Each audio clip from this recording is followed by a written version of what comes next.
Y para platicar de este tema, agradezco la presencia de Verónica Gutiérrez. Verónica es directora y fundadora de Parenting Global. Gracias por estar con nosotros, Verónica. Gracias, Mariano, por invitarnos. Qué buen tema, ¿eh? Porque alguien diría, bueno, ¿qué tiene que hacer un programa de salud cuando hablan de problemas como una infección urinaria, por ejemplo, ¿no? Un problema de sobrepeso, diabetes, con un asunto de adicción al trabajo? Bueno, esto es bien importante porque a lo mejor está involucrado un problema de salud mental, ¿cierto? Cierto. Platícanos Muy cierto. acerca de esto. Bueno, como bien lo dijiste al principio, tal cual workaholic es una persona que es adicto al trabajo. Y puede ser hombre o mujer, puede ser papá o mamá o una persona que ni siquiera tiene hijos.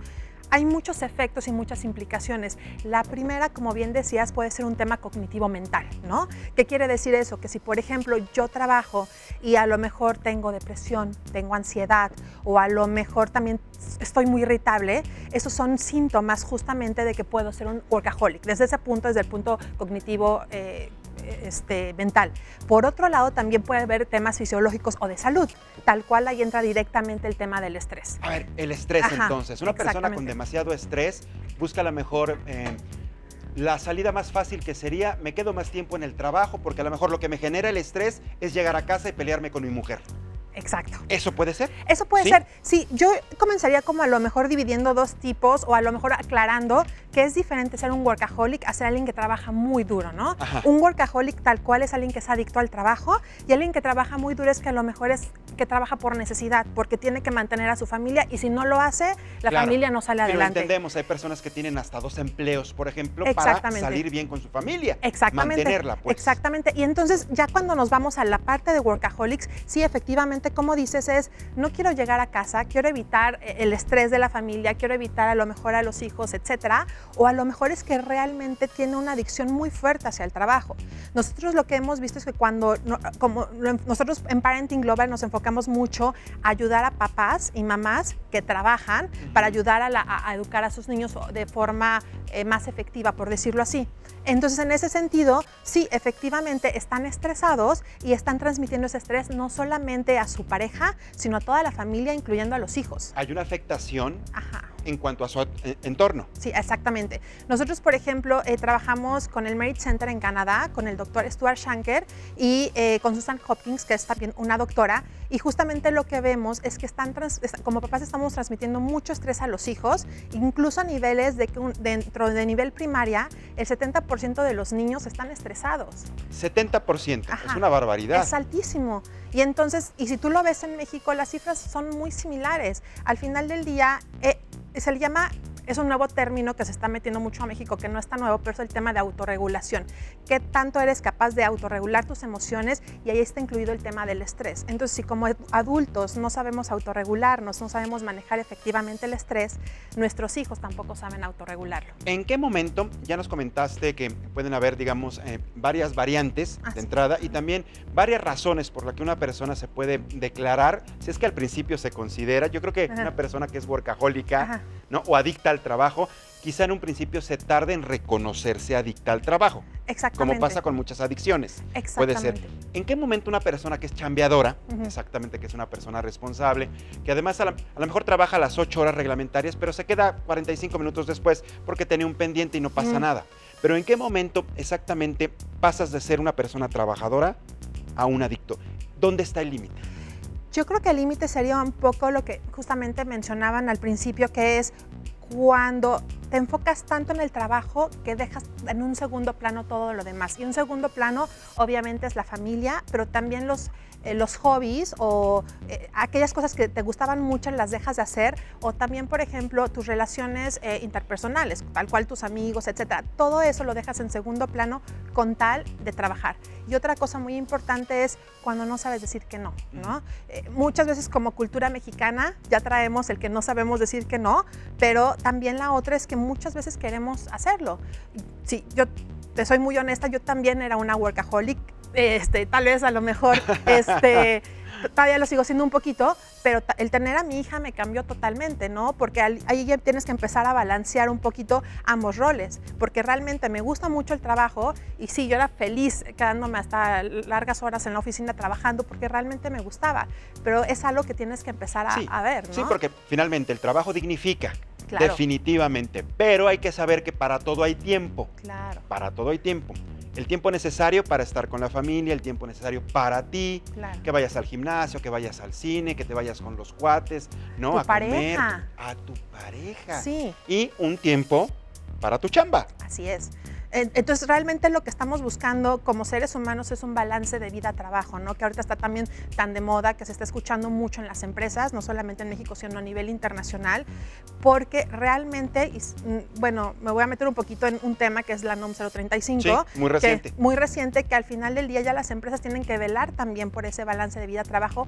Hay una sección específica para los padres de familia, ¿no? Que la empresa también apoye para que no se combinen o que una no suplante a la otra. Y eso está muy bien. Qué bueno Claro. que, por ejemplo, tardó en nuestro país Claro. en ser aprobado la norma 035, pero por lo menos qué bueno que ya se tiene precisamente para que un trabajador que se siente muy angustiado, estresado, deprimido, decaído, etcétera, etcétera, defraudado quizá, no sé. Exacto. Pueden pasar muchas cosas por la Exacto. cabeza de una persona que está mal. Se Exactamente. acerque, por ejemplo, con sus jefes y todo eso y puedan aclarar esta situación. A lo Claro. mejor se encuentra que es workahólico. Claro. Y dime una cosa, Ajá. no necesariamente produce igual. Porque Exacto. puedes ser chambeador y produces, Sí. pero una persona que es adicta al trabajo a lo mejor ya lo hace tan mecánico que no da los mismos resultados, ¿o sí? No, pero hay como un tabú. Entonces, por ejemplo, en el caso de, regresando un poquito a lo que es el workaholic, es una adicción tal cual, pero es una de las pocas adicciones que algunas personas la pueden ver como positiva.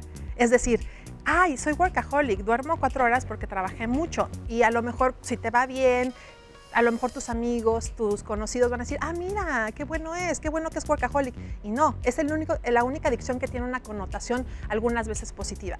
Entonces, a tu pregunta justamente es, ¿cómo lo enfocamos a el desempeño? Ujú. Y entonces hay estudios que justamente demuestran que cuando eres workaholic, estás tan obsesionado y tan estresado por entregar el resultado o por cumplir o quedar bien, que justamente tienes un desempeño un poco menor Menor. a tus ¿Verdad peers que sí? tienen ese balance de vida, por ¿Verdad supuesto. que sí? Porque claro que sí. se piensa que es al contrario, es lo que te decía. Ujú. Es que este hombre es bien chambeador, Ajá. ¿no? Pero bueno, ¿en qué momento rebasó el límite de una persona trabajadora y se convirtió en un adicto al trabajo? Entonces, Así ya no está rindiendo igual, a lo mejor porque tiene un montón de problemas en la cabeza, Claro. que solo está metiendo aquí y no sabe cómo canalizar. Y por ejemplo, algo que está pasando mucho en las edades, también tengo, 41 ahorita que decías, ¿qué pasa con los que estamos arriba de los 40? Justamente hablando en algún momento con una coach que trata con ejecutivos, etcétera, me decía que cada vez hay más problemas por estrés justamente cardiovasculares. Entonces me decía, tienes que cuidarte muchísimo porque ahorita un ataque cardíaco es fulminante para Te tu puede edad. dar en la chamba, frente a la Sí, computadora. pero es fulminante. Y aparte fulminante, Ajá. ni llegas a la esquina, ¿eh? No, porque nuestra edad, nuestro corazón es bastante fuerte, entonces el impacto sería desastroso. Entonces cuando uno tiene que dar un paso atrás y decir, sí estoy comprometido con mi trabajo, sí me gusta, sí quiero ser un profesionista, pero también cuido mi vida porque además también soy padre de familia o porque además también quiero tener una vida plena, quiero tener una vida sana. Por ejemplo, en el caso de quienes son empleados, ¿no? O somos empleados, por ejemplo, pertenecemos a un organismo, pues bueno, tenemos que cumplir con ciertos requisitos, horarios, etcétera, etcétera. También está el otro lado, de los empleadores, de los jefes, de los dueños de las empresas, también entender que también trabajan con seres humanos. Y sabemos que no contratamos a alguien porque, ay, pobrecito, ¿no? Pero también entender que como seres humanos pues tenemos sentimientos, preocupaciones que no nos la tenemos que llevar al trabajo, tampoco. Pero cuando eso pasa y se mezcla, pues algo está ocurriendo. A lo mejor esa persona está deprimida y tiene un problema tan severo que por eso a lo mejor se siente tan responsable y tan presionado que por eso me quedo 2, 3 horas más trabajando. Sí, y muchas veces tiene que ver con a lo mejor tratar de demostrar algo, una valía, o a lo mejor que te acepten los demás. Y como dices, al final del día necesitas apoyo de un especialista cuando ya viste que efectivamente eres un workaholic y que no lo puedes manejar de forma individual, ¿no? Por decirlo así. Y como dices, necesitamos que las empresas cada vez más y los jefes se hagan responsables de identificar que nosotros somos seres humanos. Hay una tendencia muy interesante a nivel global que también ya está en México afortunadamente, que es poner a la persona en el centro de todas las estrategias. Es decir, sí trabajo aquí, sí quieres un alto desempeño de mi parte, pero también soy hombre, mujer, esposo, amigo, etcétera. Claro, no eres un robot. Exactamente. Ok, te contrato para que dé resultados, eso me queda completamente claro, pero eres un ser humano. Exactamente. Y pasan muchas cosas a tu alrededor. Digo, si es una persona también 100% problemática, pues hay que identificar y saber qué decisión se toma. Claro, incluso tenemos un test de estrés laboral, si quieren después lo traigo aquí, pero si quieren después lo podemos claro, compartir. por supuesto. Y son 12 preguntas y viene también ahí como la cantidad de, bueno, qué tanto te consideras, y ahí viene la escala para ver qué tan estresados o no somos. Pero no sé si quieras que lo digamos ahorita o lo ponemos en las páginas. Lo podemos ver después, sí, lo claro. podemos manejar después, Verónica. Lo que sí quiero que nos platiques es, una persona que es adicta al trabajo puede ocurrir en cualquier etapa de su vida laboral. Por ejemplo, ahora, ¿no? Las nuevas generaciones, ¿qué tan adictas al trabajo se han vuelto? Los millennials, por ejemplo, ¿no? O los que somos generación X, porque somos muy distintos en muchos aspectos al momento de trabajar que un millennial. Tenemos características diferentes, pero esto ocurre para cualquiera. Exacto. Lo que acabas de decir es clave. Ocurre para cualquiera. Para cualquiera. Las preocupaciones pueden ser diferentes. Sí. Y por ejemplo, hay ciertos números, ciertas estadísticas que te dicen que normalmente se intensifica después de los 40, un poquito, y sobre todo se da un poco más en los hombres, como si te tuvieras que inclinar un poquito en la balanza, y obviamente en ciudades, ¿no? O sea, los varones somos más workahólicos que las mujeres. Exactamente. Pero también ya las mujeres empezamos, sobre todo las generaciones actuales, porque son las primeras generaciones que tuvieron una mamá que trabajaron. Entonces ya traen el gen o el ejemplo de la mamá y ya lo traen desde ahorita, que son justamente los millennials. Las preocupaciones de los X, ¿no? A lo mejor era... bueno, yo me acuerdo cuando empezamos a trabajar te decían, tienes que durar años en la misma empresa, claro, ¿no? Por supuesto. Y ahí ir creciendo. Y los millennials es, quiero ir creciendo. Pero por mi cuenta, por otro lado, no pertenezco tanto en un sector, me muevo a otro, cambio. Exactamente, y ellos están buscando mucho esa parte de equilibrio, de balance de vida-trabajo, y cuando no la tienen se frustran mucho. Exacto. Entonces ambos sufrimos además el burnout, ¿no? Entonces, que sería como un pasito antes a todo el tema del estrés y demás, ambos lo sufrimos sin importar la generación, simplemente las preocupaciones son diferentes.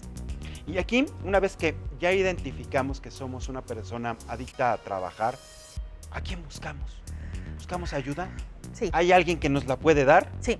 Como estamos hablando justamente de workaholics, yo lo dividiría como en 3 etapas. La primera es acercarte a tu empresa.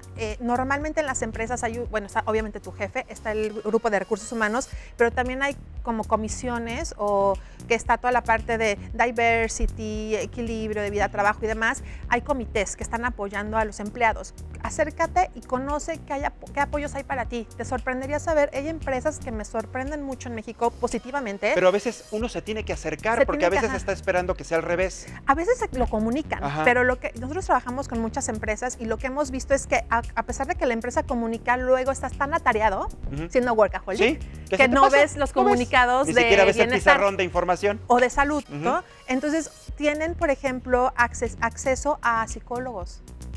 Y se los paga la empresa. Claro. Tienen acceso a muchas cosas. Entonces, y hay primero, que aprovechar eso. Acércate. Hay apoyos, por ejemplo, a padres de familia, de cómo le damos coaching, de cómo balancear todo el tema de balance de vida-trabajo.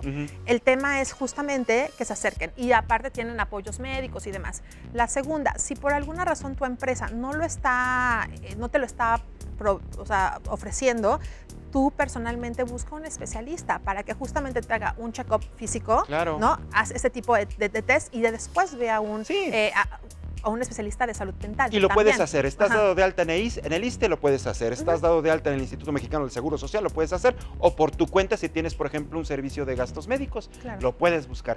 Verónica, desgraciadamente el tiempo nos comió, pero queda el compromiso de que regreses para que platiquemos más de esto, porque definitivamente es un tema tan importante, porque tiene que ver exactamente con desempeño, pero sobre todo con salud. Por eso no había que separar este asunto de los workaholics con Código Salud. Exactamente. Pues muchas gracias, No, Mariano. al contrario, Verónica, tu casa siempre va a ser el Heraldo Televisión y por supuesto Código Salud.